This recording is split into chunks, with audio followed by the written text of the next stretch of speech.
ನಮಸ್ಕಾರ. ಇಂದಿನ ತರಗತಿಗೆ ಸ್ವಾಗತ.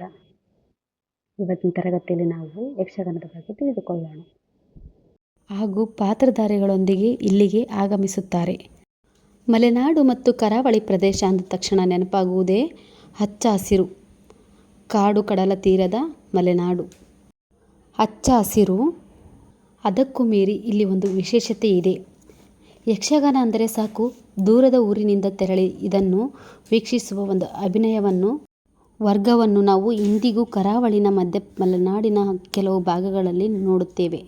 ಈ ಯಕ್ಷಗಾನವನ್ನು ನೋಡುವುದೇ ಒಂದು ಸೊಬಗು. ಪುರಾಣದ ಕಲೆಗಳನ್ನು ಎಳೆ ಎಳೆಯಾಗಿ ತನ್ನದೇ ಭಾಷಾ ಸಾಹಿತ್ಯದಲ್ಲಿ ಬೆಸೆದು ಹಾಡುವ ಪರಿ ಎಂಥವರನ್ನು ಸಹ ಮೋಡಿ ಮಾಡುತ್ತದೆ. ಆದರೆ ಸುತ್ತಮುತ್ತ ಜಗ ಮುಗಿಸುವಂಥ ಬೆಳಕು, ಹಿಂದೆ ಕುಣಿಯುವಂಥ ಮೇಳ, ಮುಂಭಾಗದಲ್ಲಿ ವೇಷಗಳನ್ನು ಹಾಕಿಕೊಂಡು ಆರ್ಭಟಿಸುವಂಥ ಯಕ್ಷಗಾನ. ವೇಷಧಾರಿಗಳನ್ನು ನೋಡುತ್ತಾ ಕುಳಿತುಕೊಂಡರೆ ಸಮಯ ಕಳೆಯುವುದೇ ಗೊತ್ತಾಗುವುದಿಲ್ಲ. ಅದರಲ್ಲೂ ಕಥೆಗಳ ಮೂಲಕವೇ ಜಾನಪದ ಕಲೆ ಎಂಬ ಹೆಗ್ಗಳಿಕೆಯೊಂದಿಗೆ ಸಾಗುತ್ತಿದೆ. ಯಕ್ಷಗಾನ ಹಿನ್ನೆಲೆಯ ನೋಡಿ. ಕ್ರಿಸ್ತಶಕ 1210 ಸಾರಣದೇವ ಸಂಗೀತ ರತ್ನಾಕರಲ್ಲಿ ಯಕ್ಷಗಾನದ ಕುರಿತು ಉಲ್ಲೇಖವನ್ನು ಮಾಡಿದ್ದಾರೆ. ಗಂಧರ್ವ ಗ್ರಾಮ ಅಂತ ನಶಿಸಿ ಹೋಗಿ ಅಂತಹ ಜಾನಪದ ಹುಟ್ಟಿಕೊಂಡಿತು. ಯಕ್ಷಗಾನ ಬಯಲಾಟ ಶಿವರಾಮ್ ಕಾರಂತರು ಒಂದು ಸಂಶೋಧನೆಯ ಮೂಲಕ ಒಂದು ಗ್ರಂಥ ಬರೆಯುತ್ತಾರೆ. ಇದು ಕೆಲವು ವಿದ್ವಾಂಸರ ಪ್ರಕಾರ 15ನೇ ಶತಮಾನದಲ್ಲಿ ರೂಪುಗೊಂಡು 17ನೇ ಶತಮಾನದಲ್ಲಿ ಬಯಲಾಟವನ್ನು ಪ್ರದರ್ಶಿಸಲಾಯಿತು. ಕರ್ನಾಟಕದಲ್ಲಿ ಕೆಳದಿ ಸಂಸ್ಥಾನದ ಮೈಸೂರು ಅರಸರು ಹೆಚ್ಚು ಪೋಷಿಸಲ್ಪಟ್ಟಿತು. ಇತಿಹಾಸದ ಪುಟದಲ್ಲಿ ನೋಡಲಿಕ್ಕೆ ಸಿಗುತ್ತದೆ. ಮನೋರಂಜನೆ ಮೂಲವಾಗಿ ಮೊದಲು ರೂಪುಗೊಂಡಿದ್ದಂತಹ ಯಕ್ಷಗಾನ ಬೆಳೆದು ಒಂದು ಸಂಸ್ಕೃತಿಯ ರೂಪವಾಗಿದೆ. ಮೊದಲು ಬಯಲಾಟದ ಮೂಲಕ ಪ್ರಾರಂಭವಾಗಿ ನಂತರ ಶಾಸ್ತ್ರೀಯವಾಗಿದ್ದು ಯಕ್ಷಗಾನದ ರೂಪಾಂತರವಾಗಿತ್ತು ಎಂದು ಹೇಳಲಾಗುತ್ತದೆ. ಇದರಲ್ಲಿ ಮುಖ್ಯವಾಗಿ ಪ್ರಸಂಗವಾಗುವ ವೇಷಭೂಷಣ, ಭಾಗವತಿಕೆ, ಕುಣಿತೆ ಮತ್ತು ಹಿಮ್ಮೇಳ ಇವೆಲ್ಲವೂ ಯಕ್ಷಗಾನ ಜೀವಾಳ ಅಂತ ಹೇಳಬಹುದು. ಯಕ್ಷಗಾನದ ಪ್ರಕಾರಗಳು ಎರಡು ರೀತಿಯಲ್ಲಿ ಇದ್ದು ಮೂಡಲಪಾಯ, ಪಡುವಲಪಾಯ ಎಂದು ವಿಂಗಡಿಸಲಾಯಿತು. ಪಶ್ಚಿಮ ಘಟ್ಟದ ಪೂರ್ವಕ್ಕೆ ಪ್ರಚಲಿತದಲ್ಲಿ ಇದ್ದು ಮೂಡಲಪಾಯ ಮಲೆನಾಡು ಮತ್ತು ಕರಾವಳಿಯಲ್ಲಿ, ಪಡುವಲಪಾಯ ಇದರಲ್ಲಿಯೂ ಸಹ ಎರಡು ವಿಧ ಇದೆ. ಒಂದು ತೆಂಕುತಿಟ್ಟು, ಬಡಗುತಿಟ್ಟು. ತೆಂಕುತಿಟ್ಟು ನಾವು ಉಡುಪಿ ಮತ್ತು ದಕ್ಷಿಣ ಕನ್ನಡ, ಮೂಡಬಿದಿರೆ, ಧರ್ಮಸ್ಥಳ, ಬೆಳ್ತಂಗಡಿ, ಬಂಟ್ವಾಳ, ಪುತ್ತೂರು, ಸುಳ್ಯ, ಕಾಸರಗೋಡು ಕಡೆ ನೋಡುತ್ತೇವೆ. ಇದರಲ್ಲಿ ಮುಖ್ಯ ಹಿಮ್ಮೇಳದ ಕುರಿತು ಹೇಳುವುದಾದರೆ ಭಾಗವತರು ಜಾಗಟೆಯನ್ನು ಬಾರಿಸುತ್ತಾರೆ. ಚೆಂಡೆಯನ್ನು ಭಾಗವತರ ಎಡಭಾಗದಲ್ಲಿ ನಿಂತು ಬಾರಿಸುತ್ತಾರೆ. ವಿಶೇಷ ಇಲ್ಲಿ ಪಾತ್ರಧಾರಿ ಹೆಚ್ಚಾಗಿ ಕಿರೀಟವನ್ನು ಬಳಸುತ್ತಾರೆ.